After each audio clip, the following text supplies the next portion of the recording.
So Fatman. Duck, duck, gray goose. Sorry, I'm drunk. Duck, duck, goose is called duck, duck, gray duck in Minnesota because fuck the goose, I guess.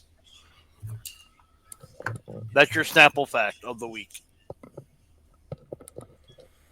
Over 60 million Mario Kart 8 were sold on the Switch. Cool. Not a Mario franchise. Absolutely is. It Definitely not. 100% is. Smash Brothers isn't a Mario franchise. Mario's the name of the fucking title. Super Mario Brothers is the ultimate Super Mario game. And it beat Breath of the Wild. Super Mario Brothers is because it's been on 40,000.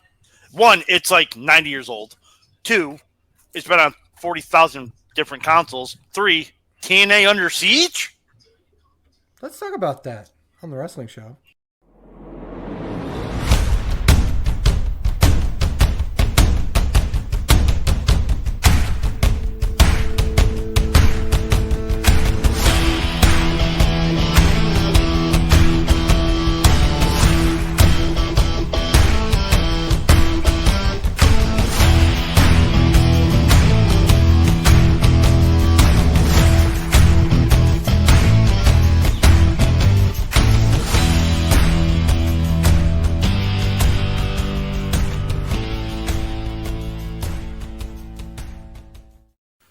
Welcome, everyone. This is Sleazy. This is the Fat Man. I apologize. My other TV the volume was on, and I didn't notice it until the little intro. I was like, wait a minute. I hear noise in the background.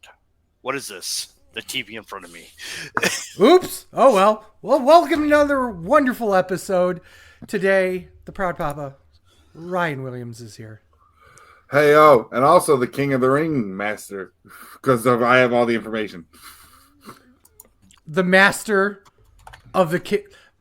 Are you just the ringmaster? Yeah, that wouldn't get over. Nah. Would it ever?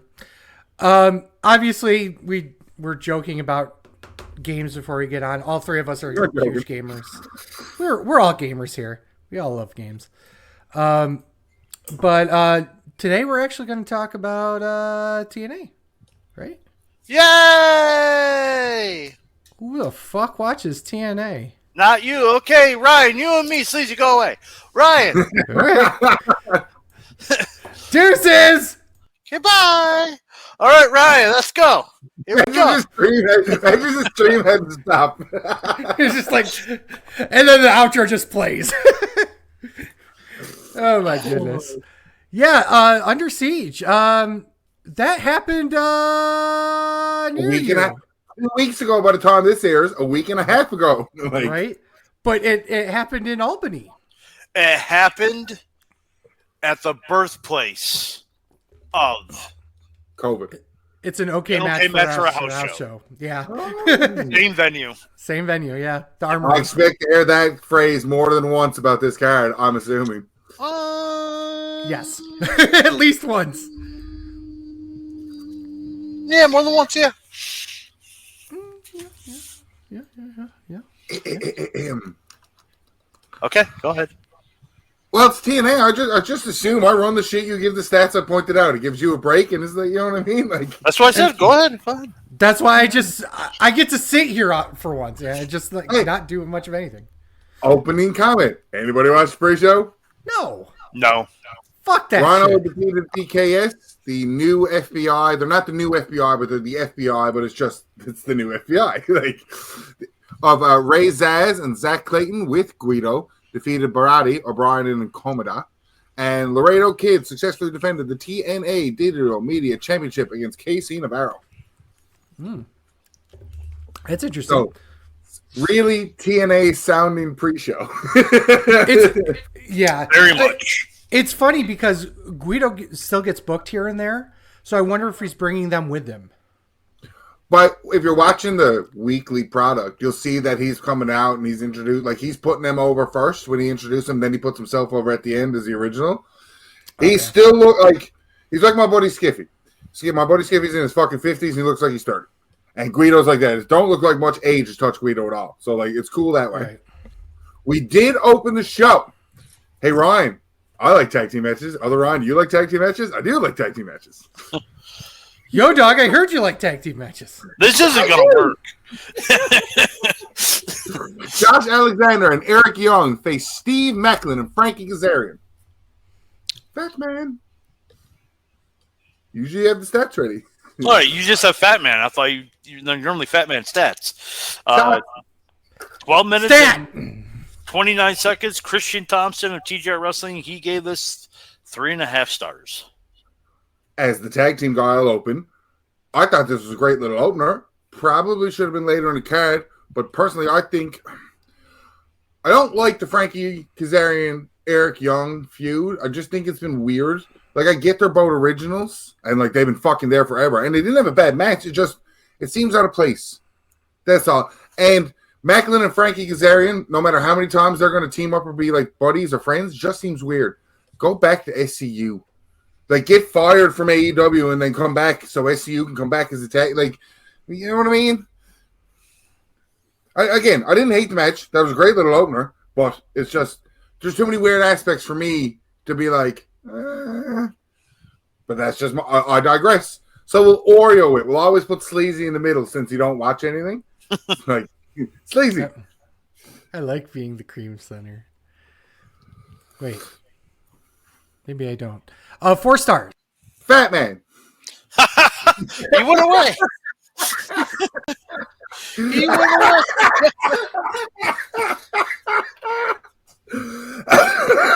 No, it's fine. It's fine. Don't worry about it. We already did that bit once in the show. No, yeah, 4 stars. To get you on it. How many stars? It worked perfectly. 4 stars. It was great. I thought it was a great way to open the show. I disagree with Batman 4-star in a Josh Alexander match, right? Full on Josh Alexandering it here. No, I thought it was nice a way to get Eric Young a little bit of comeuppance. I think I think you're right with the fact that the Eric Young Kazarian thing's kind of run its course. You know what I mean? I get what you're saying. I don't know. I think they just need to be as far away from each other for a while, just in general. So. I think they're saving it for Slammiversary. That's possible, yeah. I think they brought back Eric Young from the dead, and they should have teamed him with PCO. Fair. Yeah, that would have been. And they're Canadian. Can you imagine a new Team Canada, but like Team Zombie? Well, you already got 2/3 of Team Canada here with Josh there, right? He's Canadian, but he wasn't Team Canada. Well, that's my point, is that he becomes the face of the new Team Canada. So, I mean, that's what I think. Maybe that's wrong. Maybe Eric Young being the head of the new Team Canada with Josh Alexander and PCO and, I don't know, returning Petey Williams. Yeah, you're not going to get Petey. He's an agent in WWE. Yeah, I know, but I can. And he ain't doing nothing to get fired behind the scenes. Fuck that. He knows better. Right? Yeah. Batman. Smart motherfucker. I think for the first time ever, I didn't rate a Josh Alexander match 4 stars or higher. It was like 3.5 or 3.75. I gave it 3. Wow. I know he's only doing that because he told Josh Alexander to his face that it was. Yeah, exactly. No. He had to give him a low one. I thought it was a good opener. I thought they underperformed. I thought this could have been better. And you're right. It weird. Like the team's weird. Off. Like just the whole match seemed not like the whole match seemed off, but like not in a bad way, but in like this is weird. Like weird. These guys should have been in singles matches. Yes. And any combination of the 4 in a singles match would have been fucking great. You have what? 3 former world champions in this match, and plus somebody who, by all intents and purposes, should have been a world champion. Maybe even should have been a world champion over Alex Shelley. Yeah. Yes. I even hate to bring this match up because it was fucking bad. Just like styles don't click. Ash by Elegance with the personal concierge defeat versus Havoc with Rosemary, Fatman, crack the stats. 5 minutes, 22 seconds, which felt like forever. Christian Thompson gave this a dud. I hate duds because you're going out and you're doing the work. Regardless, even if it's shitty work and it just doesn't come across right, I don't mind Havoc. Dana Brooke shouldn't be fighting Havoc. Personally, to me. And I know I'm taking it over, and I know Sleazy's a women's wrestling enthusiast, but I couldn't put him because he has to be in the middle. Mm-hmm. But yeah, like Dana Brooke should be higher up in the card. Dana Brooke has the Fed stink on it. And that's not a bad way to say it. It's like, but she knows how to work a match. She knows all this extra shit. Like a brain like hers being in the Fed for so long should be beneficial here. I just think, like Thunder Rosa and Britt Baker, I just don't think they didn't click with each other. Not style-wise, because like we've seen Dana Brooke get beat up by big people, and we've seen Havoc work smaller people, in a sense. It's just, I don't think they had mojo together. Sleazy. Okay. I'm not going to give it a dud, because... Okay. People who are going to give this a dud, a.k.a. the one up there, right?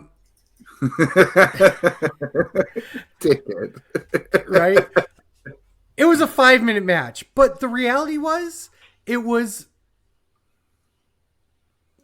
I can't read it. It says dud. Oh, I know. I figured you'd say dud. But the reality is that the match wasn't meant to be anything.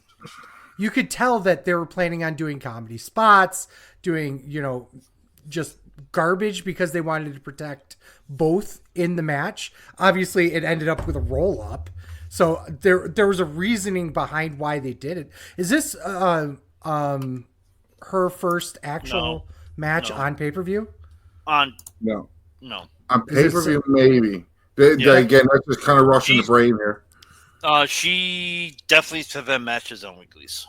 Yeah, I'm pretty sure, but I don't watch the product, so. But in terms of actual on the bigger stage, so to speak, special event, this is her first, right? I would assume. It just felt like it was just a hacky comedy match, and that's fine, I guess. Especially when it's fine. It's fine. I'm a steady piece of shit. It's not. I'm trying to tiptoe around the fact that I think they did this for a reason, and the reason was they didn't want either one to go over strong. Because obviously Ash is going to go on and probably challenge for the TNA championship, and Havoc's almost certainly going to go back for the tag titles again. I was about to bring up that because I like looking these things up to just see, to look at it objectively with a kayfabe mind here. Mm-hmm. Ash by Ellison's just picked up a victory over former Knockouts and 3-ton Knockouts tag team champion. Yeah. And did it in such a way that works with the character, so to speak. So I can't give it a dud. I give it 1 star. Come on, dud me, fat man. 100% over a piece of shit. I've opened my mind up to comedy matches and being like, they're not for me, but I see the appeal. This was a comedy match that wasn't funny. It was bad. Everything was bad. The wrestling, bad. The comedy, bad. Everything in this match was bad. Like, even like the roll-up was bad. Like, the timing was bad. Everything was bad. Like, everything was bad. There's no redeeming quality in this. This is why it's a dud. Yeah, like I said, and it's shitty because we don't very rarely rate anything in TNA bad. This was a dud. I get you can say it a couple more times. I understand how you take that feel. It was a DUD because of Dana Brooke with her anyway, but still. That's a bad boob job if there's a U space in between your 2 double Ds. I'll be in them. Me. You will be in them. There you go. How about that? No, and that's all I'm talking this up to. That though they didn't click. It happens in wrestling. It does, but this we might see it later on in this card. Who knows? Wait, does that make me the you? You are the you between me and Ryan. Yes, you're the meat to our sandwich. Get used to it. And in a completely different aspect on how 5 minutes can be entertaining in a match, Zachary Wentz versus Joe Hendry. I believe in Joe Hendry. I believe in Joe Hendry. You know, eventually we'll get that in sync. How fast?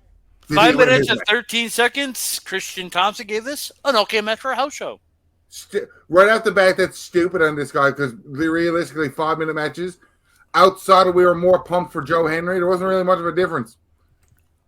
Yes, the match was considerably more out of sync. At least they did one wrestling move right. At least one, which makes it considerably better. Yes. There's a way difference between this and the other match. It was nice to get Joe Hendry away from the boys for a little bit. Like, I know they're still going to be feuding and stuff, but it was nice to see that little bit of, these are good guys. Like, if it's going to connect with the Rascals later on, but it was just, okay, Joe Hendry, you've been fighting AJ and dealing with AJ Francis for so long. Now here's just something different. Yeah. Right? And Zachary Wentz is a good name. He's a good talent. He knows what to do in the ring, especially being half young. So everything clicked a lot better on this one. I also think my taste in my mouth is a bit more better to this one compared to the match that previously happened. Sleazy. 2 stars. It was fine. I think I'm not sure if this was a legit mistake or it was like a work, but having Zachary Wentz come out, but well, it's always a work, right? No, Bruins are going to blow the lead in the game. That's fine. Oh, shocker. Wow, really? Boston? A team that destroys? We've only had the lead in every game this series and won one, but that's okay. Go ahead. No, the whole bit where she says, by the way, Jade,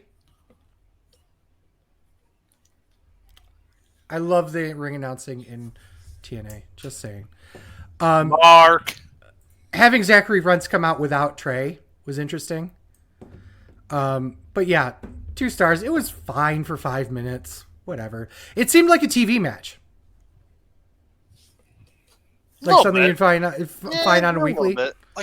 In my opinion. Because this is in the home of It's an Okay Match for a House Show. This was 2 stars. An okay match for a house show. Damn. If only I knew he was going that route. Oh yeah, that was like I wonder if I did. Yeah, like I didn't like say that already. Not a prediction. It's a spoiler. Yeah. But yeah.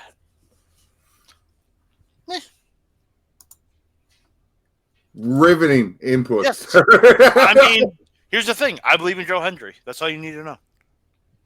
And I think, again, that's for me, too. Like, Joe Hendry is moreover, anybody listening live, anybody listening when he comes out, you haven't gotten to all your fucking streaming services to go get I Believe in Joe Hendry on your playlist and play the shit out of it.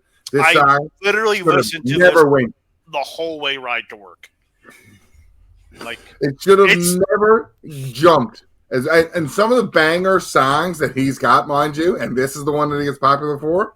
Right? I'm Drew fucking kills me. Oh, I'm Drew's great. I'm Drew is fucking fantastic.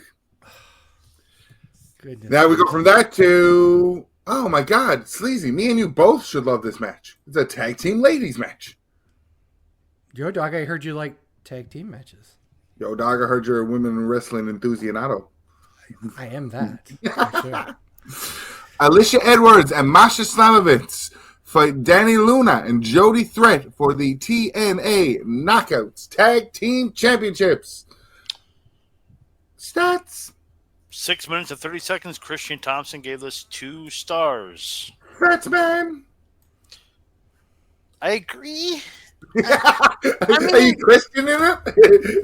I'm a burgundy. Like, I don't know.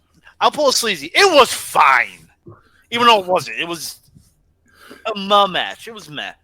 I mean, better than the previous women match we saw. 100%, Yeah.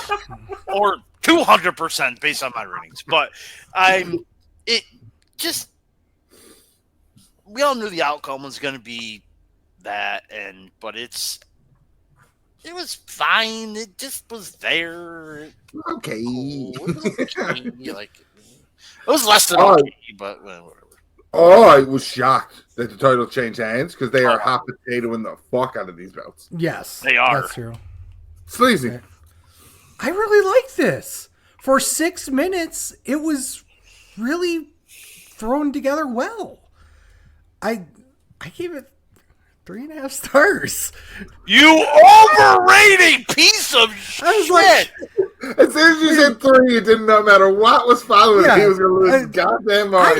I really liked it. I thought it showcased everyone in the ring well for what it was. I mean, once again, 6 minutes, 6.5 minute match. It showcased them. They didn't have to go long. Alicia didn't fall over herself multiple times in the match. It was great. It is the 4th Knockouts Tag Team title change this year. MK Ultra won it July 15, 2023. Lost it to Decay January 13th. Lost it back to MK Ultra February 23rd. Who 14 days later lost it to Spitfire. Spitfires had the belts for 56 days, and now Alicia Edwards and Masha Slamovich, again, this is all as of recording, has been champions for 10 days now. Wow. So I call it hot shotting, but like, I mean, at least it's better than some other titles in wrestling where like there's a 300-day champion because 200 days it sat in their bag. you leave Shane McMahon's European Championship reign alone. Right? Or Stephanie McMahon's Women's Championship reign. That was a fucking great reign. Yeah. That's like, side note, nobody should ever complain about Drew McIntyre's most recent reign. No bad matches. Wasn't over. Like, it didn't go on too long. Didn't go too long. Crowd didn't turn. Okay. Then we'll go back. Next match. There was no bangers after bangers, though. Just one banger. Speaking of something I might eat a little shit on. Speaking of bangers, Jake something versus Rich Swann. Fatman? 11 minutes and 32 seconds. Christian Thompson gave this 1 star as the whole. I think he's a fucking idiot. As a whole. I think this was a lot better than what people expected it was going to be. You look at it with a former world champion and somebody. I think Ron Kidd died. I think Jake something should have won, if anything, to give him a little push of beating a former world champion, but it was fine. Sleazy. I think this. That's a good start. It was fun though. I liked it. Again, I mean, I gave it an okay match for a house show, but As a whole. Yes, and I'll preface this to everybody. This turned in from a singles match to a tag team match. Like, right. It was all like tangly and stuff like that. So, like, as a whole, right, and this was partially because. So, who was actually injured? Who wasn't Hammerstone? Hammerstone was injured, right? Okay. Yep. Wasn't Laredo Kid supposed to be on here? In this spot? I don't think so. I thought Maybe. It was like Swan and Laredo Kid at one point. I don't. Jake something and Hammerstone. it was supposed to be something to Hammerstone. Yeah, but wasn't Rich Swann and Laredo Kid also supposed to work? Yes, but I think that kind of that switched into what the pre-show happened. Right. Because I think that was the tangle around. Right. Okay. So that's okay. So yeah, it was a fun little match. I liked it. It wasn't bad. It was just 12 minutes of fun shit going on. Batman? I also gave it an okay match for a house show as a whole. I mean, when they turned it into a tag team match, I'm like, Diener's eating that pin. Yes! Tie game. Nope. Went from a tie game to a 1-goal lead. It went. I was thinking Diener's 100% taking that pin, and yet Schwann pinned something. Why just keep it a one-on-one match? If that's what you're going to do with it anyways. Yeah, it was kind of just like that. Okay, sure. I don't. Yeah. Yeah. I'm just so riveting. I'm still commentary. going like, I just don't understand why they did it. Like that's the thing. Like, I actually agree with you. To be fair, like, like, okay, I thought it was gonna be AJ Francis pinning Diener, but then there was no point. There's literally no point. So it was just. Can you imagine? It's Diener, the one that they were like, yeah, let's protect him. Right. Gotta protect Diener. During the match, commentary was all like, oh, Jake something's been like a force. He's kicked out of everything, like 30 billion finishers. And then he eats one and loses. It's just like, Yeah. Okay. Yeah, I have to give me a minute. Because as we talk about this next match, I have to just to YouTube it again.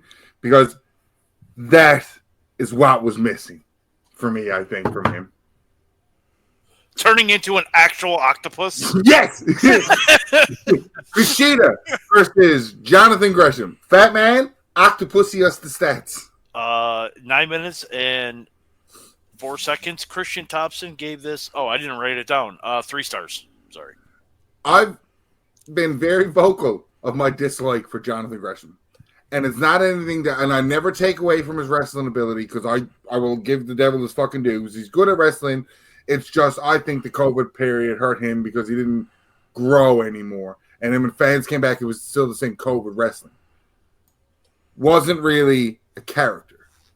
There wasn't really, like, fantastic, you can fucking wrestle, but if you can't entertain me too while you're wrestling, I got no time for it. And that's a personal preference to me.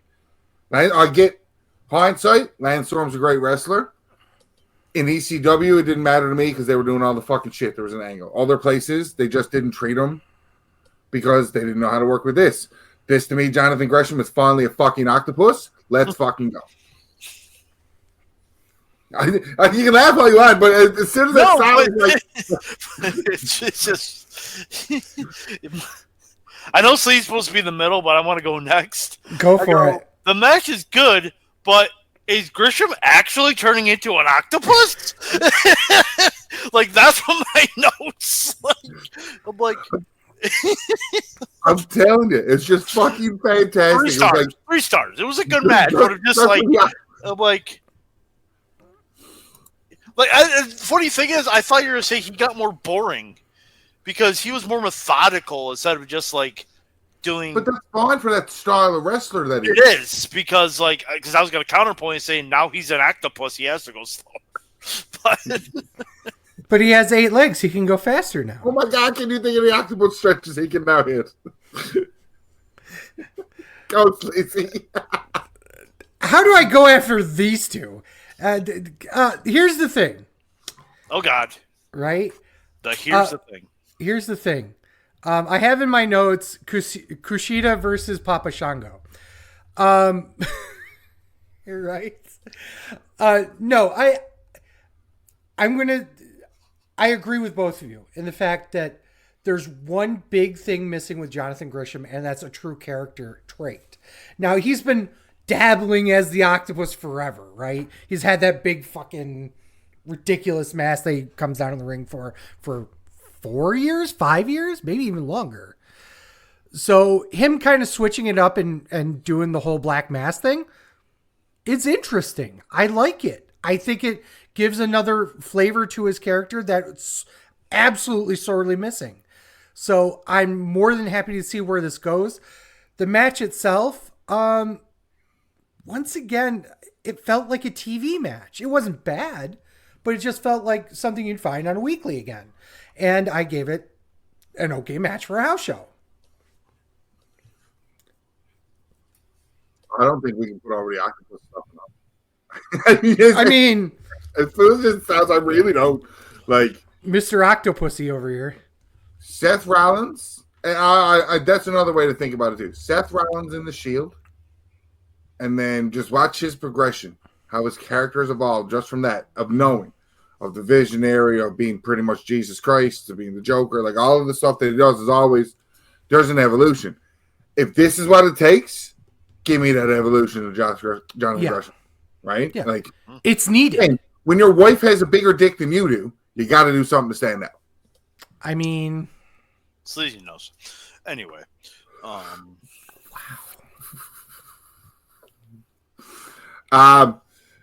God! Oh God! I love that I threw intergender wrestling into the draft that we did because the next match, Sleazy is also a fan of myself and yours with the multiple things. oh yeah. Jordan Grace and PCO versus Steph DeLander and Khan in an intergender tag team match. How long did they tag team the intergenders, Fatman? 10 minutes and 58 seconds. Christian Thompson gave us 3 1/4.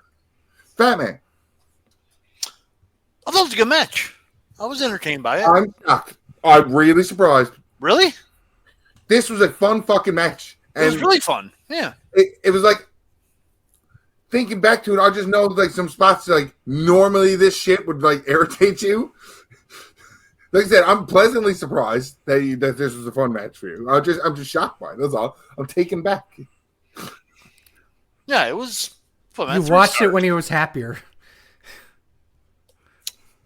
I'm trying to think of what I did. See? Because I broke this up into 3 sections. Oh, there you go. Well, not this match, the card, because I started watching it. He's like, I needed 3 minutes, and then that was it. I waited, gave it a day, came back, watched the next 3 minutes, waited 2 more days, watched the finish, and I loved it. No. So, pretty much the first 30 minutes I watched for my girlfriend's birthday, then she came over, we did her birthday stuff. The next hour, I watched the day before. Sex, there you go. And then, you don't need, I'll say it. We fucked. The things we've said on this podcast, and you had to do a visual tongue licking in between your fucking fat sausage vagina fingers? Yeah. First of all, it brings out the warmth more.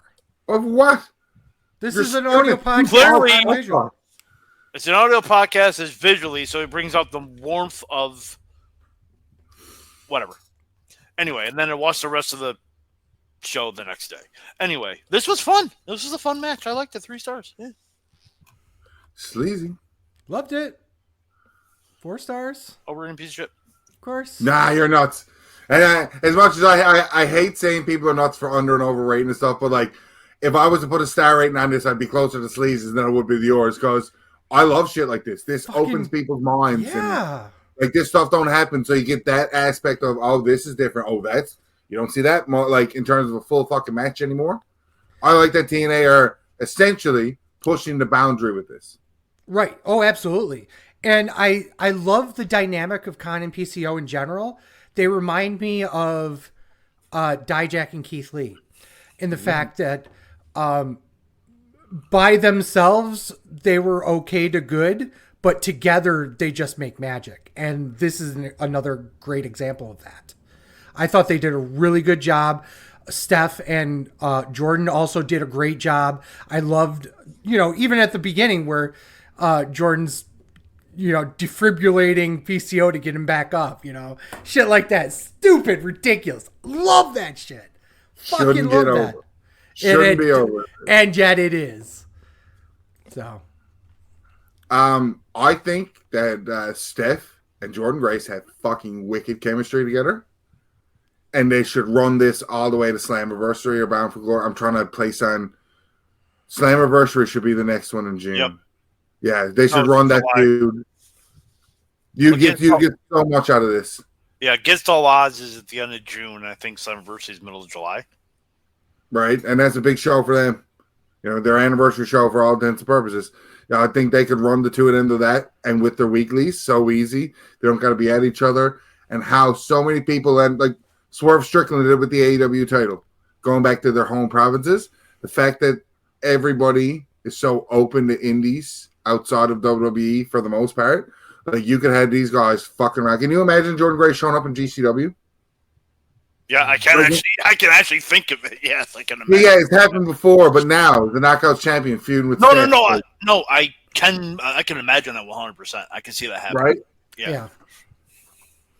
There's so much they can do with the two of them, and like they're big on, and Steph's big on X on social media. Yeah. Shit around and stuff, and Jordan Grace outside of her OnlyFans, like, you know what I mean? She also posts and takes her shit. So like, the world we live in with the social media stuff, I think is great for them. I think this match is just going to help build on it, and they had a fantastic little brouhaha. 100%. Co-main event of the evening for the X Division Championship: Ace Austin and Mustafa Ali. Fatman, X those stats. 16 minutes and 33 seconds. Christian Thompson gave this 3.5 stars. That match did not feel that long. You can go, Fatman, but that match didn't feel like that. Seemed like a long time. It didn't feel like it went that long, which is kind of a good thing. 4 stars.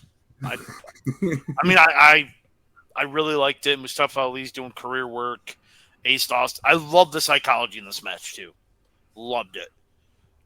Ace Austin's a hidden gem, has been not locked in TNA for a while, and I'm saying Ace Austin's praises forever, especially with the ABC Club and all that shit. Mm-hmm. And even the weeklies of them trying to take the belt off Mustafa has been fucking great. And I'll second that.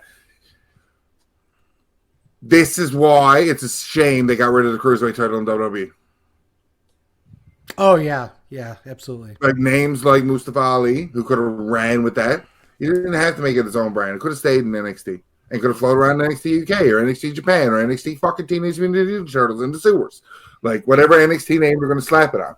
Like, well, they did. They lost them and sad, but I think overall you're going to see. I think of it, when you look at Eddie Guerrero and Rey Mysterio when they were in WCW, how fucking tiny they were. And then they met their friend Harry Steroid. And then WWE, they were super jacked. That is the career path I'd like to see for Mustafa Ali. Not necessarily the steroids, but he's got everything except he's small. Like, not short small, but like small. Oh, gotcha. Yeah. You know what I mean? Like, he's just small. And I think that a great run for him would be do your due diligence, do your Cody Drew run, come back with a little bit of size, and the U.S. title's right there, buddy. Speed title. You can be a double champ. Sleazy. Learn a new hold. Yeah, technically speaking, it was unified with the North American Championship. So I guess it's still around, kind of. But it was retired, sir. It was retired. It's sad. Here. Okay, let me start with the rating because I think it's going to piss off Fatman. 4.5 stars. And because I also want to thank you. That was the other bit, is I wanted to make sure I got that in. Doesn't piss me off at all. My only complaint of the match. This is fucking stupid. Well, it's too much interference. Absolutely stupid. I can see it already. Yeah, it's too much interference, in my opinion. So he doesn't watch the weeklies. Got it. It doesn't matter. It does. It doesn't to me because I don't watch this product.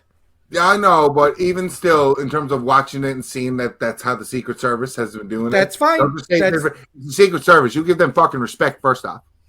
First of all, you know what they kind of reminded me of? They kind of remind me of like, yes, I was going to say JJ Security off Wish. Is what I was going to say. No, but they're better than J&J Security because when they fuck up, you don't have the judgmental of why the fuck is the former Ring of Honor World Champion doing that shit. Okay. Right? You see these guys and you're like, okay, it's fine. You can be jobbers, but I can be believable that you're strong jobbers. Jamie Noble, former world champion. What are you doing? You fucking... It's like it's like they accidentally went and got Pat Patterson, Jared Briscoe, and redid it for J&J Security. Yeah. So, like, it was like the continuity of McMahon's having bitches. They just decided to go with, these were the good guys that we could get at this time. Yeah. I mean, yeah. suplexed out of the ring. That's all I can say about that. God damn. Main event time. 6-man. Wow. What? Didn't you rate the match? I told you I loved the match. I told you it was good. I think everything was fine. Mustafa Ali is being wasted essentially in TNA because they don't have the cruiserweight title. I disagree. I disagree with that because I think that TNA desperately needed somebody to really come in and hold the reins, so to speak. That because they keep missing out on a lot of the top. Let's be frank here. Nick Namath does not need to be in TNA, and I don't think he fits there either. Mustafa Ali, on the other hand, could easily be TNA World Champion literally next week. Wow. Worst part about it is, if you're watching the weeklies and seeing his gimmick, that's the absolute fucking place they need to go with this. Mm-hmm. Right? Like, I get the window is the X division, but like I hate that you don't watch weeklies because that's such a fucking spot on comment to say, you piece of shit. I hope you step on a Lego. It's how I feel. That's what I see. And yeah, I can't not say that. I can't not say a lot of things, but you tell me there's a big 3, so like. I'm going just before I got to look it up and exactly how fucking the names were said because it popped me so big. Oh, I got him. You got it? Okay. I got him. So I'll say the regular shit and you give me the names after. So it was the system of Moose, Brian Myers, and Eddie Edwards with Alicia Edwards took on the team of the Broken Matt Hardy, Ball of Speed, Mike Bailey, and Trent the Seventh. I personally still like Mike Ball, Speed Bailey, but that was really fucking good. Yep. Yes. So speed up the ball on the mountain of stats in Brokenville. It is 23 minutes and 49 seconds. Christian Thompson gave this 3.5 stars. I'll start off with the simple question for you, Fatman, because you watch a bit more than Sleazy. Did Dolph Ziggler not be in this match hurt it or help it? I think I heard it.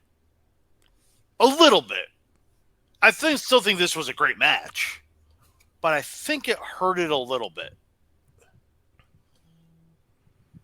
The surprise factor of adding Hardy to me showed it was a loss of a big name and essentially a return of a big name. So it kept it even for me.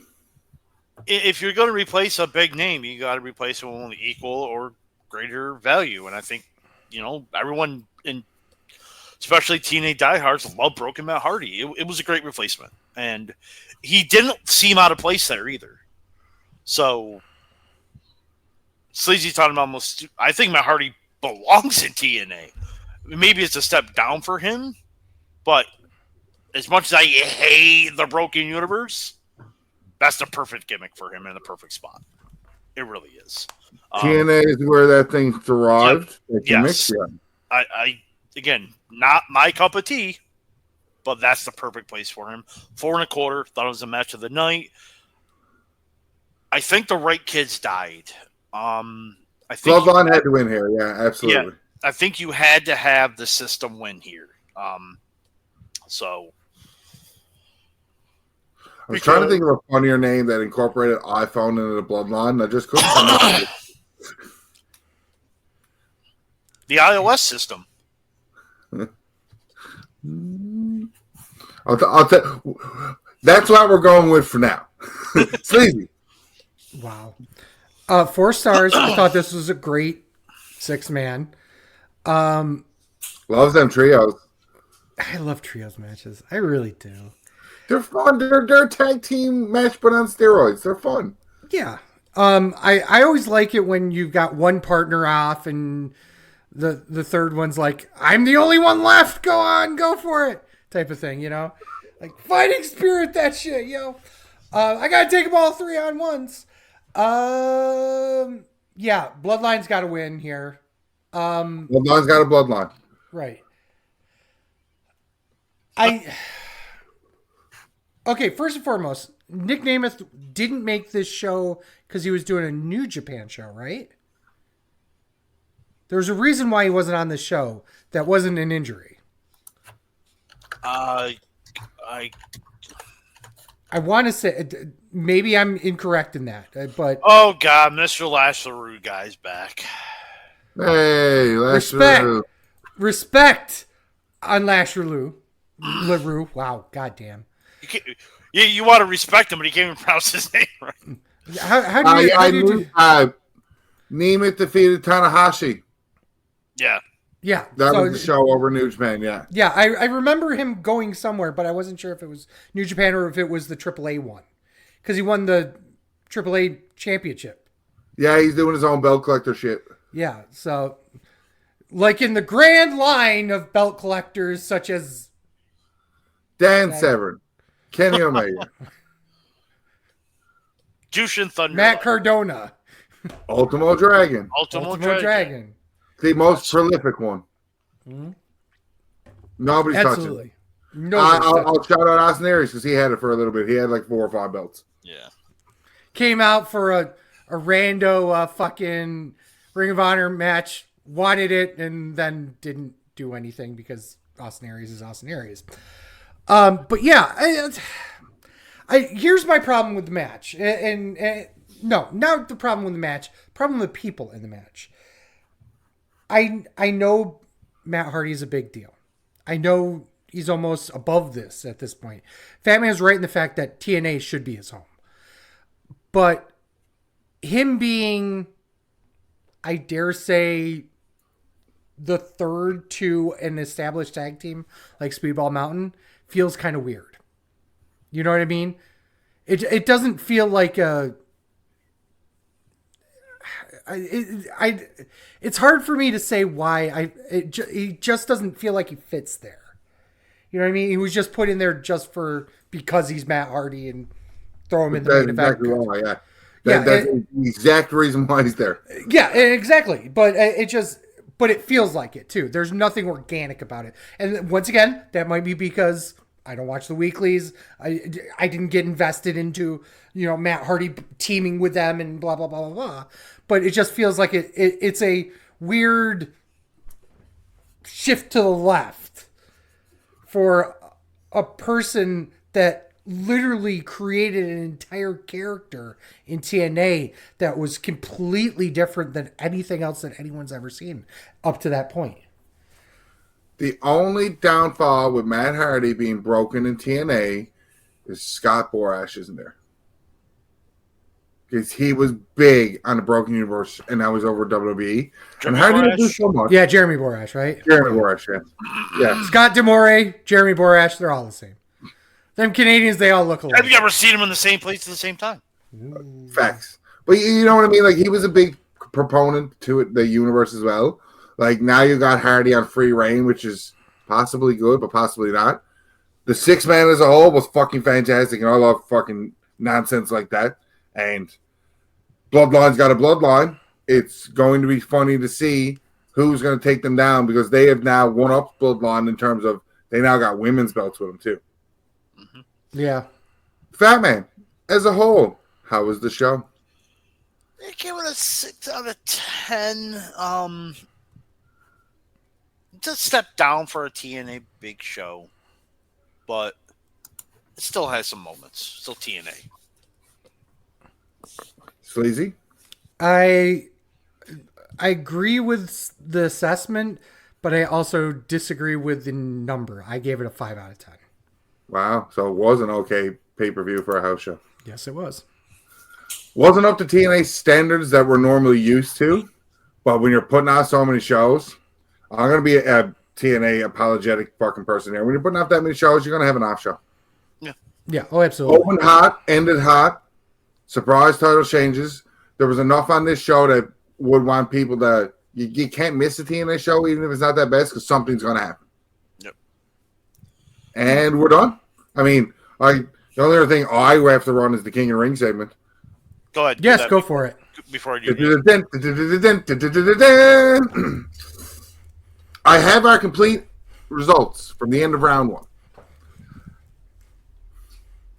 On the men's side, for the end of round 1, we had Heavy G and Fatman, ended with 7 points of a possible 8. Chris, Dietz, Sleazy had 5. and myself and Al had 6. Now, since the second round has started with the Gunther thing, basically everybody but Sleazy got points. I had 4, which jumped me up to 10. Deeth added 2 to put him to 7. Heavy G added 2, put him to 9. Fatman had 2, put him to 9. Chris My had winner's 2. out, though. What? My winner's out. Who'd you have winning again? Dragunov. Right. That's going to hurt you. Yep. And then Al also had 4 with Gunther and Jay. There's a couple of people like, because I'm more inclined about the men's one because I have everybody's for the men's, or like everybody's was in before it all straightened up. For me, I still have Gunther winning. Sleazy has LA Knight winning, but he had Sheamus and Dragunov in the semifinals, so like he needs Knight to win to get him some points. Yeah. Heavy G had Dragunov Knight in the finals, same kind of deal. Fatman had Dragunov Knight in the finals, so at least you get Knight going, you might get some extra points on the way. Yeah. DT himself had Knight beating Sheamus, so DT's on a run. Chris had Dragunov versus Tamatanga as his final. Ooh. And Al had Gunther and LA Knight as his final. For the men's, anyways. Now, the women's has been a jumbled fucking mess since we started it.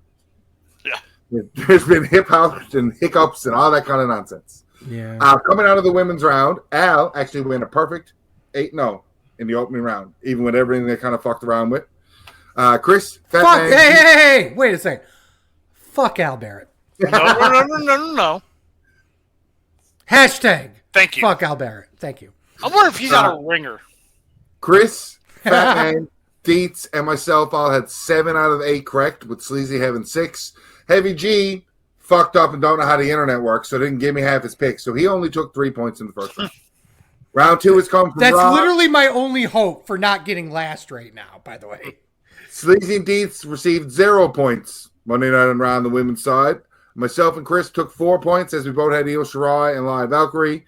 I had even debated with Sleazy about this I said to explain to everybody, the second round got so fucked for us because the women's brackets kept changing and kept moving around with us that nobody really had anything concrete until Monday before the second round started of how the rest of the tournament was going to go. Like, everybody's was fucked. Fatman had Selena Vega winning from the beginning. And she was pulled out before her first round match. So, like, everything got totally fucked trying to do the women's side of this. Well, I was going to originally do Asuka, too. So there was that. Asuka had mine. Asuka was my queen of the ring the whole way through. And then Asuka got pulled. Mid-show, mind you. Yeah. We didn't even know. But to add on to the round 2 points so far from the Raw side, I jumped up to 11. Chris jumped up to 11. Al is at 10. Fatman's at 9. Heavy G is at a big whopping 5. Wait, where am I? Oh, Sleazy, you had 0 points so far. You have 7 points from the first round, so you have a total of 7 points. So I got 2 more than Heavy G. Yeah, a Heavy G got points on Raw. I'll tell you how bad that was. Right? For the most part, the men's side of us is really funny because Randy Orton broke everybody's bracket. Yeah. And every time Randy Orton fights somebody and beats somebody, if it's anybody we got picked, like, it just takes points from us. It looks like it's going to be a fun finish because as it's going, there's still a bit of changes here and there. So as we update next week at the end of round 2 into the basically finals of the Raw side, we'll know. We'll see how close we are to everybody else. Yeah. I'll be interested. Okay, let's jump into some news and rumors here. Let's talk about WrestleMania next year, which we talked about extensively. Sleazy will talk off air about some stuff, but anyway. WWE recently announced blah, blah, blah. Apparently, the Las Vegas Visitors Authority approved a $5 million sponsorship fee to host WrestleMania 41. Cool. Jesus. Get that fucking bag. Get that money, right? Fuck. Right. So, WWE's terrible, though. believe that PLEs right? paid WWE in Australia paid $50 million for Elimination Chamber. Puerto Rico paid 1.8. Clash of the Castle 22.2. They got $3 million, and Tampa got $500,000 for the Royal Rumble. Cool. And this is why the Rumble's going to start traveling. Mm-hmm. Oh yeah, Rumble's 100% going to start. Mania's not going to travel. Maybe not SummerSlam. Sleazy, you kind of hit the nail on the head last week when you talked about why Easter weekend.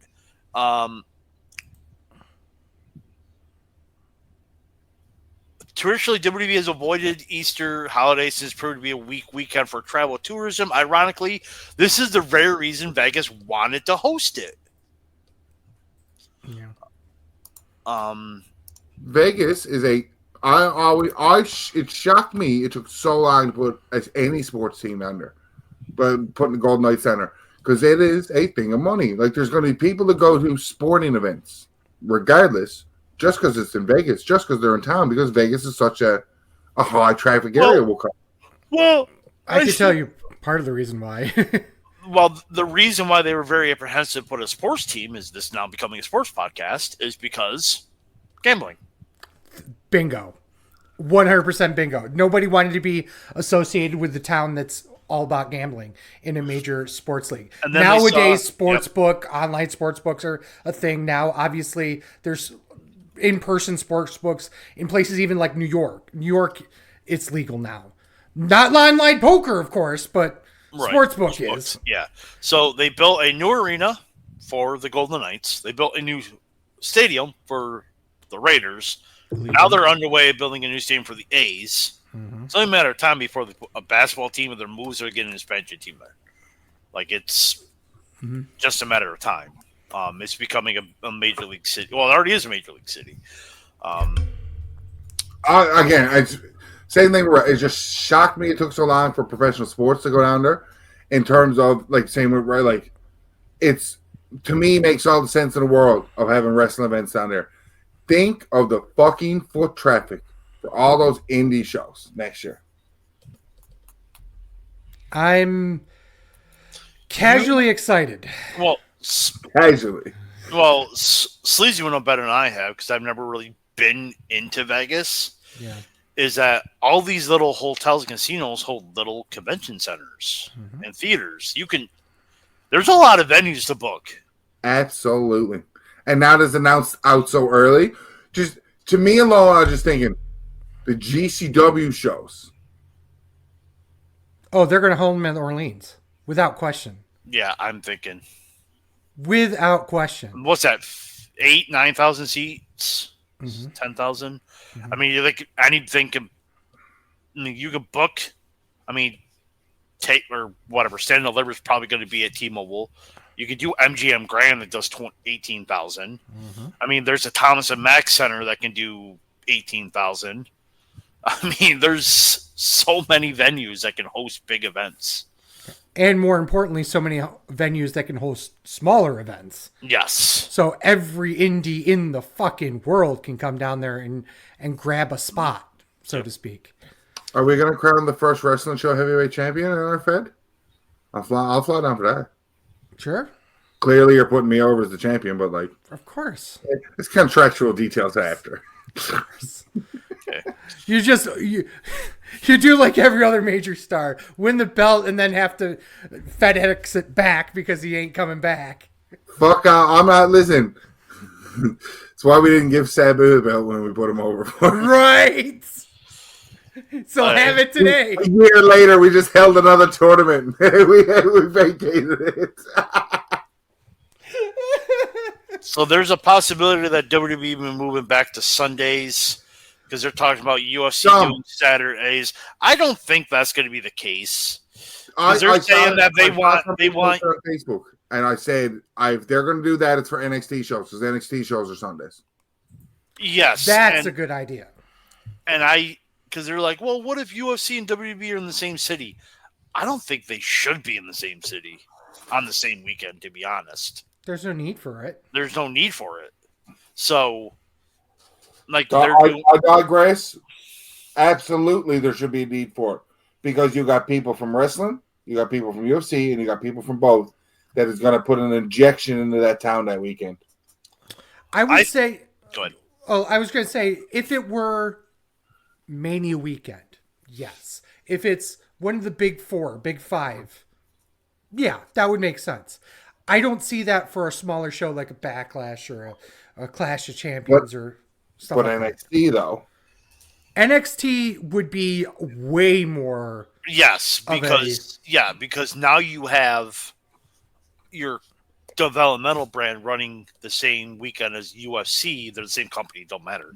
But still, like It picks NXT up. Yes, it picks NXT up. Thank you. Yeah. I was saying that the long way around.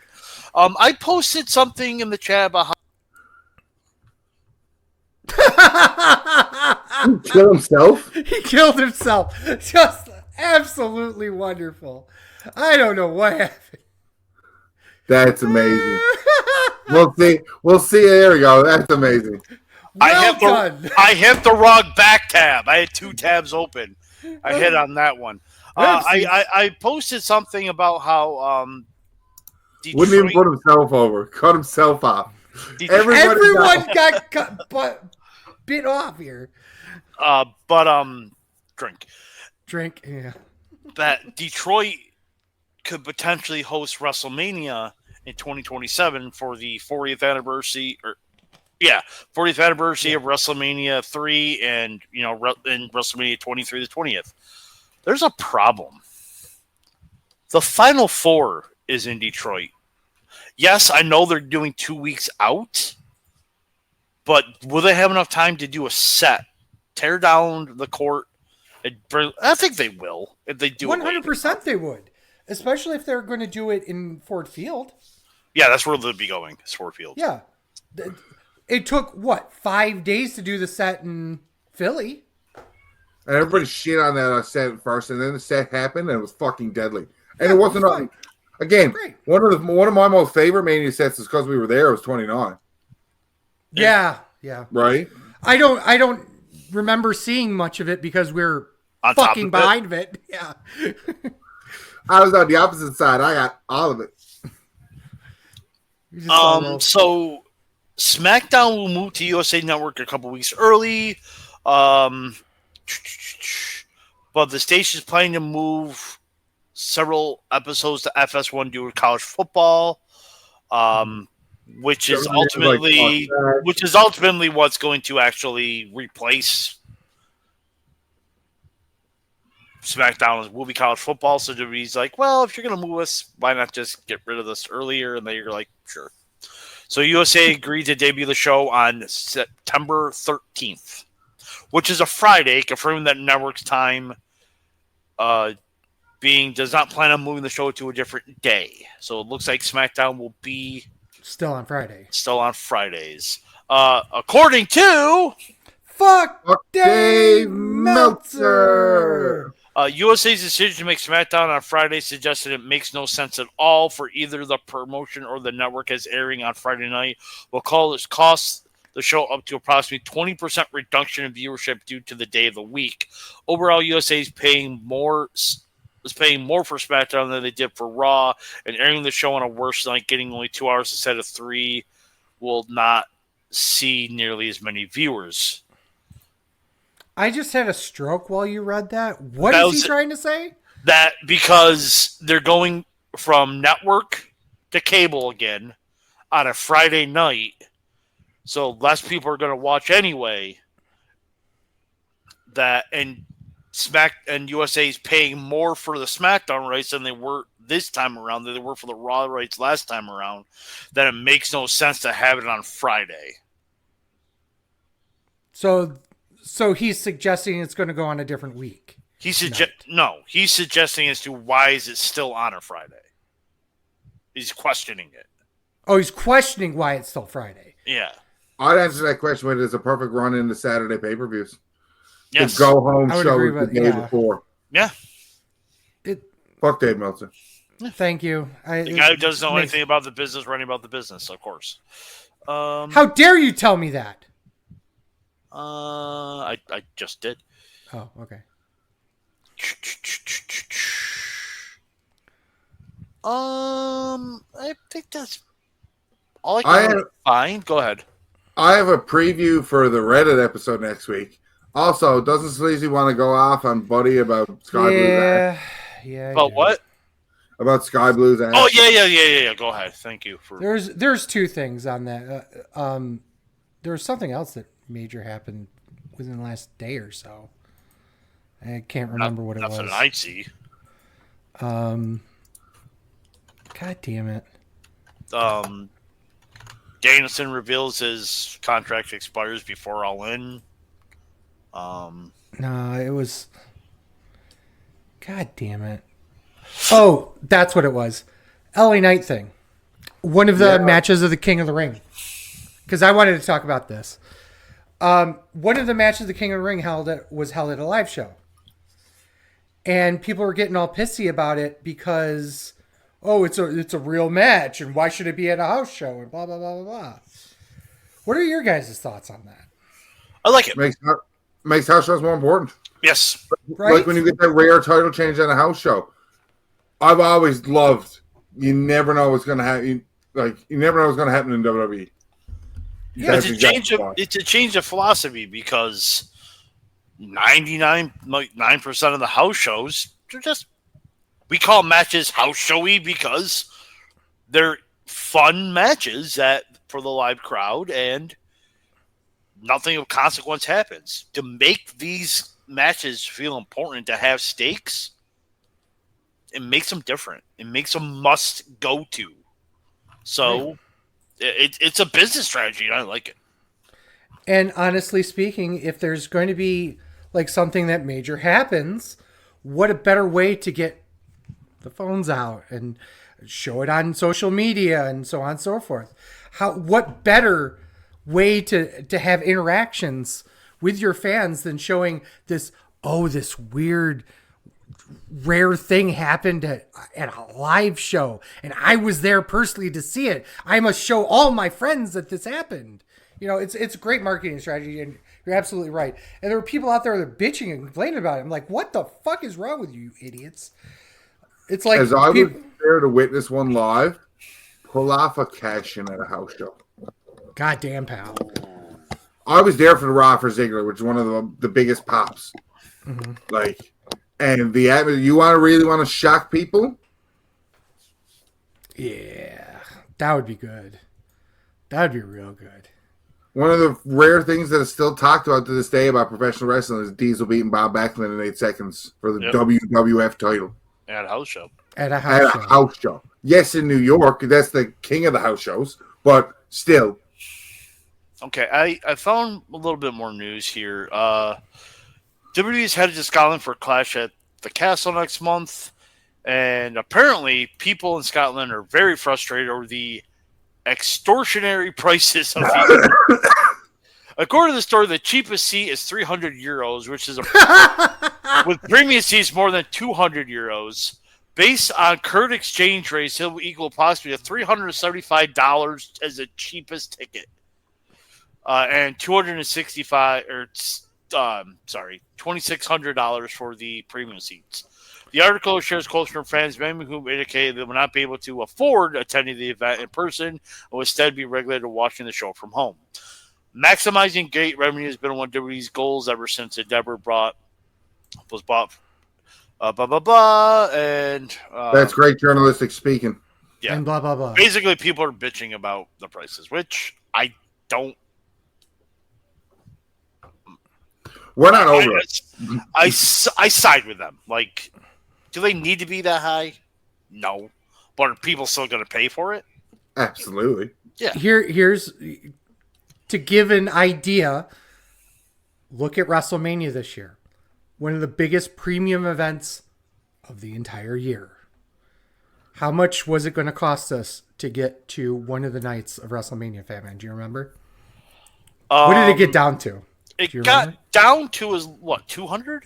It was just under 200 for night one. So they're saying that this show is worth nearly twice what WrestleMania was worth. Yikes. Once again, money's going to money. You know, go get that money. Go get that fucking bag, you know. Whatever. I will say that some of these fans are probably just be like fed bad and just bitching about the price of the tickets. Mm-hmm. So when the show happens, then the crowd's fucking insane again. yeah. Apparently, Chuck Taylor's actually injured, and it's like career threatening. As reported by all the AEW positive fucking reporters, mind you, because everything's at work. Yes. Yeah. But as it stands, as the information that is fed to us, we are to believe there's something actually wrong with him. He can't wrestle no more. I think Mark Henry's coming out. All right, Sleazy, top out Sky Blue. Okay, so what had happened was obviously they do the Dynamite, and then they did an episode of Ring of Honor. This was last Friday, I want to say. Up or Saturday, whenever it was. Saturday, because it was a Collision too.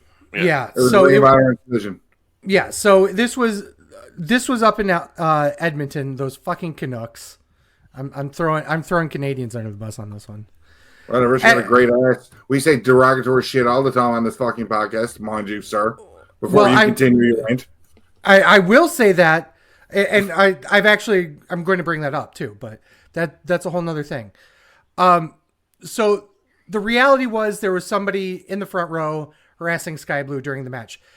The reality is that this was happening the entire match. This wasn't just a one-off comment here or there, okay? And we'll get into the single comments later or not, but this was 10 full minutes of them just screaming all sorts of sexual, like really raunchy shit. Things like, well, I'm not even going to repeat them. It's bad enough that it shouldn't have been said. Period. This turned into a big deal, obviously. Because it got the fan thrown out. Aubrey Edwards had gotten involved at one point. Everything about it was just terrible. Here at the wrestling show, I've spent 11 years plus putting over women's wrestling, talking it up, basically championing all of that. Now, the reality is women are attractive. Of course. Duh. Yeah. No, right? And it's one thing to say something here and there. This went way beyond that. And I feel like that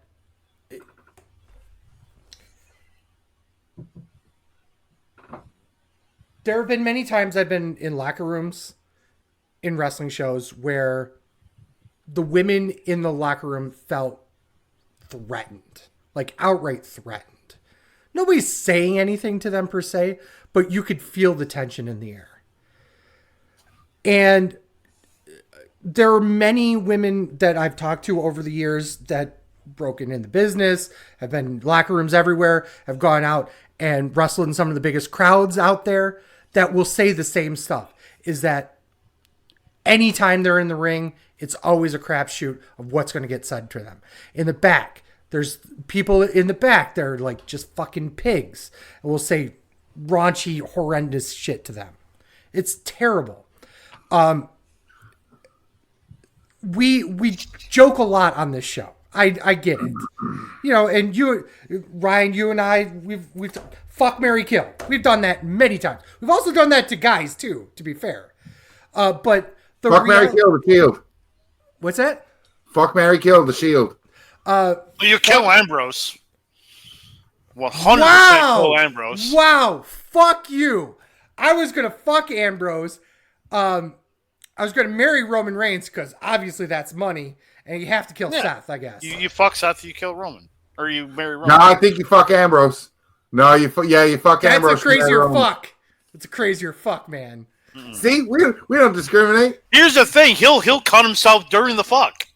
Like, you don't care. And then you could gore his wounds. Come on. No. This works.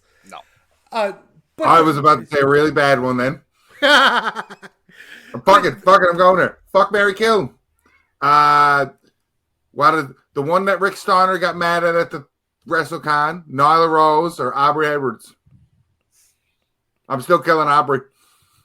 I'm not. There you go. Fuck her, she shouldn't be a ref. I mean, that's who it is.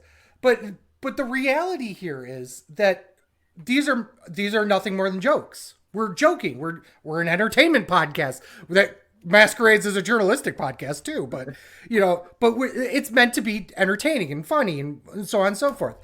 Nothing we say is out of malice. Nothing we say is intentionally sexually charged in the way of derogatory towards women or anybody in the business, because at the end of the day, we love professional wrestling. We love pussy. Also pussy, yes. I mean, yes, but to say one of the things that pissed me off the most about this was there was a sense of victim blaming when this all came out. That was actually worse than the actual fan getting injected, because people were like, "Well, Debbie's taking a look at how she acts on Instagram and stuff like that." What? Are we literally going, well, she had it coming to her? Are we going to full, That's where the you should have been dressed like that. Exactly. It's like, why don't you just say, well, she might as well have just gotten, it's Bill Cosby? Pudding popped. Thank you. I'm trying not to say the word because out of respect. You can say it under respect or not. It's a harsh line that you can say. Some guy can just say some random shit that'll lead into that. You know what I mean? Yeah, it's victim blaming is what it is, and it pisses me off in a way that very few things do, because she's trying to make money. She's trying to survive. The things that make her money, for all intents and purposes, is being an attractive woman in a business full of men. So she's taking advantage of that situation by dressing a little skimpily. It's getting eyes on her, and it's getting eyes on the wrestling that she's doing. So I don't... Well, maybe it's cheaper to get trunks than it is tights because her ass is so big. Maybe it's just a money, you know what I mean? It's a joke, yes, but also maybe there is something about it. Do not take that as a joke. Maybe she wears shorts because they are easier to purchase because her ample derriere. That is not a joke. That is an actual, could be a reason why she dresses that way. It's fair point. I'll give you that. But to sit here and jump up and down and say, for 10 full minutes, people screaming shit, yeah, I like it when you're on your knees in the middle of the ring. That's a bedroom comment. But that's the kind of shit they were saying at ringside. And that's pushing it. You know what I mean? Even one of those comments is kind of pushing it, but doing it for 10 minutes straight. 10 minutes straight, and you had your child with you. That was the last bit about that. Is you literally were doing this in front of your kid, you fucking asshole. And yeah, another thing, if this is a 19+ show, get over it. Right. That's a little bit different.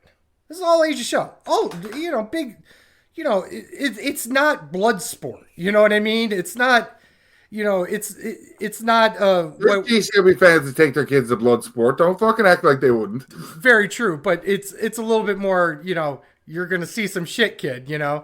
Instead of you're gonna see her shit, kid. What was the burlesque one that ran in? Was it Hood Slam? I can't remember what it was. It ran in WEW, Women's Erotic Wrestling. That was one of them, but I'm not specifically referring to that one. But that's another great example of this. This is why that stuff exists, is because there's a small subset of people that like that shit. That's fine. That's fine if that's what you want to do, and the performers who are performing it want that attention. Go for it. That's not what Sky Blue signed up for. And sure as hell not what most of these women for. One of the ones that you saw that I shared on Instagram was Veda Scott, friend of the show, obviously. She said that her own mother went to her first match and never went back because of all the ridiculous and garish shit that was said to her during her match. And that says everything you need to know about, women's wrestling and professional wrestling. with women in general, because there's always the sense of, oh, they're doing it because it's, innately sexual and so on and so forth. And that's all they're doing it for. That's not always the truth. Now, there are once again, another subset of women's wrestling, like custom matches and stuff like that, where you're paying two wrestlers $500 to do a very specific match with whatever you want. That's fine once again. But once again, the performers are in on it. That's what they want to do. They're making a ton of money off of it. So be it. So I tried to be as nice about this as possible, which I probably shouldn't be, but it really irks me that we're in the year of our Lord, 2024, and we're still having to deal with this fucking bullshit. And I know both of you always love to, needle me a bit with Joshi wrestling and shit like that. And, but the reality is that we're better than that, guys. We're better. You want to know how I know women's wrestling has evolved? Think of the shit that they had to do in the 50s and 60s to get on cards. Mm-hmm. Mm-hmm. So, it's also before you needed a thick skin. Now you need a thick skin and ability to bark back. Because if Sky Blue had to bark back at that fucking idiot once, mm-hmm. And I'm not victim blaming when I say that, but you do need thick skin, guys or girls in this sport. Girls especially need thick skin because there's going to be people like that. Mm-hmm. But if you're not going to bark back, they're going to keep at it. Yeah. He didn't really bark back much when Saraya went over and pointed him out on camera. You know what I mean? Saraya put him in his fucking place for that shit. Mm-hmm. So, to me, it's Sky Blue should take this opportunity now to know that don't fucking cower away. Don't let these people get in your head and upset you. Bark right the fuck back at them. 100%. Last bit is more of a little hackier thing. I'm previewing Reddit for next week. Well, you do that. I wanted to show this on stream. Obviously, Raja.com is one of our main sources. We've been with them for decades. I mean, John Canton was a writer originally on there. He was on the show because of Raja.com. One of my favorite bits about this was the original story, and at the bottom was them talking about it on Twitter. And look who they managed to feature as part of this. Ready? Oh, obviously, Squared Circle /Squared Circle. Yeah, but also the Drainmaker guy. He's a fucking idiot. Rock solid. God damn it! Gotta put over Rock Solid too. Out of all this, fuckers. I don't know if we've done it yet. We got to put over Wrestling Jeopardy. Yes, because I always love putting them over. Yes. So, spoiler ? One of these weeks we're gonna do one of the Wrestling Jeopardy questions. Just the entire episode is going to be his episode. We're going to go literally through it one by one, see how far we get, and so on and so forth. It'll be fun. Enjoy it. Hopefully, with any luck in scheduling, I want to get him on the show. We'll see if we can actually get our schedules lined up and so on and so forth. But I do definitely want to do the Wrestling Jeopardy on the show at least 1 week. We will figure that out as our schedule lines up. Obviously, we're getting back into the swing of things with pay-per-view reviews and whatnot. So we'll try and fit that in somewhere. But we definitely want to put them over at Kevin J. Callis on on X. I think he's on Instagram as that as well. But most importantly, his YouTube channel, Wrestling Jeopardy. Check it out. It will be in the liner notes of this episode, and probably for the next few weeks anyway, because really, fucking go over there and enjoy that content. It's really well done. And I really, really do mean that. So, Ryan, put yourself over. After I do my Reddit thing, which is funny because it's Ryan Bocaccia on Reddit and X and Instagram. We also got Sleazy Fatman on Instagram that we're all going. And check us out on TikTok because we do all the TikTok shit. To preview next week, though, I had one idea I was going to bring up. Before you go, I did do a TikTok. I know, I saw. I'm proud.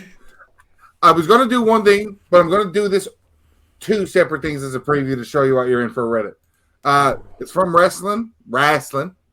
What made Shawn Michaels' super kick so great? They have an answer to them, but I'm asking you, what made Shawn Michaels' super kick so great? Because he's a heel. Wow. I thought it was... I believe it was one of the first ones that really could come out of nowhere. The answer we were given as the caption, without going through the thread, the caption was the reason it was so great was because of his extension of his leg. That's fair, yeah. From all everybody else that does it, when you think about it, he always made sure they get that nice full. And if it was somebody like Big Show, he chopped them down a little bit. And the other one I really wanted to touch on that I thought was cool, it was when you think of a championship, anytime you just think of a random, like next week I'm going to dive into it a bit more, but this week I'm just going to pick a couple at random just for each, just to see the answers. So Fatman, when you think of the NWA title, who do you think of? Ric Flair. Sleazy, when you think of the Jakara Grand Championship, who do you think of? Eddie Kingston. Fatman, last one. When you think of the NWA TV title. Arn Anderson. Ooh. Sleazy, and I don't know how to say it properly, but it's the Jakara Tag Team Championships.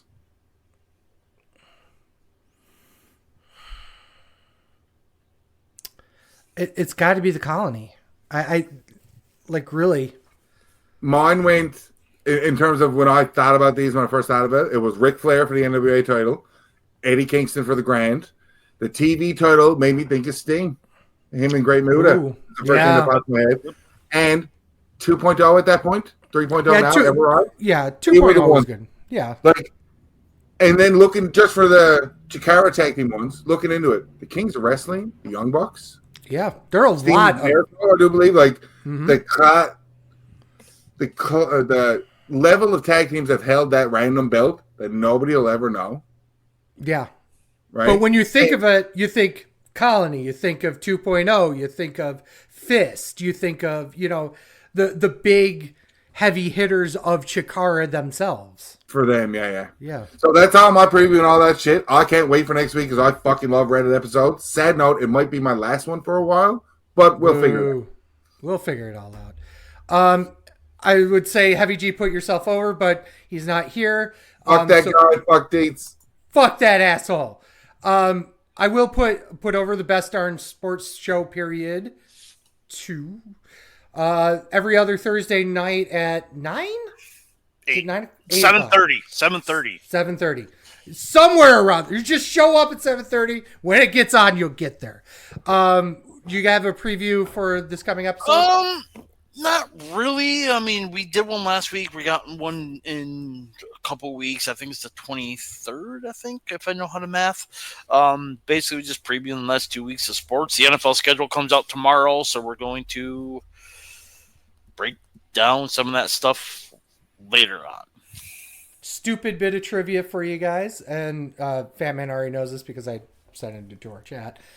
The AFC East is let me get it correctly because I still think I didn't get it right, but I still think the New England answer technically is technical. It's not, but it is because they're not the Boston Patriots. They're the New England Patriots. They can be in Hartford and still be the New England Patriots because they're still in New England. They're representing the region. Yeah, but it's not the major metropolitan area. That's why. But it doesn't matter. It doesn't matter if you guys are going to do this, but whatever. It absolutely does because it's Foxborough. What is Foxborough? Doesn't matter. Is it in New England? Yes. Therefore, is representing New England. No, that's how I didn't say what it was representing. I said specifically the major metropolitan area. And it's not. What major metropolitan area is New England representing? Boston. They could represent Hartford.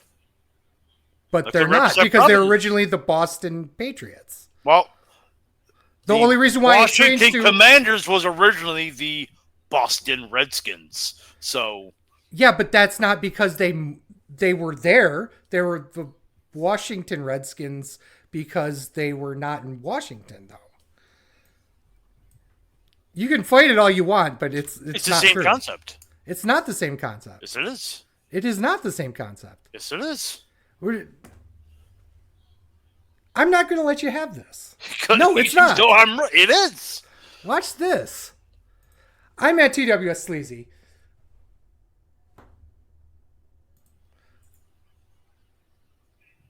And we are Sleazy Fatman on Twitter, X, Twitter, X, Instagram, Twix. TikTok. I don't even know. Threads. Please go on over there and give us like. You can find videos you can find at twitch.tv/SleazyFatman, youtube.com/SleazyFatman, and premium videos on onlyfans.com/The Show. Make sure you like and subscribe on your favorite platform and click that notification icon on YouTube.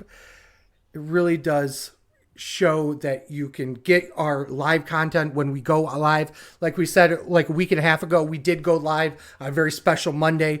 That might be happening more often. So click that notifications icon so you can be notified as soon as we go on live. You can find all sorts of content at WrestlingShow.com, including articles, merch, and merch and a ton of other cool stuff. It's been a long night, guys. You can get this podcast every Saturday morning wherever you get your podcasts, including Spotify, Apple Podcasts, YouTube Music, and PodBean. Don't hesitate to rate us on your favorite platform and click automatic downloads. It really does help us out. So with a thanks to Ryan, a fuck you to Heavy G, a fuck you to Deets, and as always, for Sleazy. For the Fat Man. This is the Wrestling Show. Thank you guys so much for listening. Peace. Fuck Dave Meltzer. We didn't say enough today, which we haven't been a lot lately, so fuck Dave Meltzer. Fuck Tony Khan and his alleged coke habit. A hot dog's not a sandwich, a sub is not a sandwich, a burger is the sandwich. As Brian said, we're having Reddit for the revenge of the fatal Reddit way?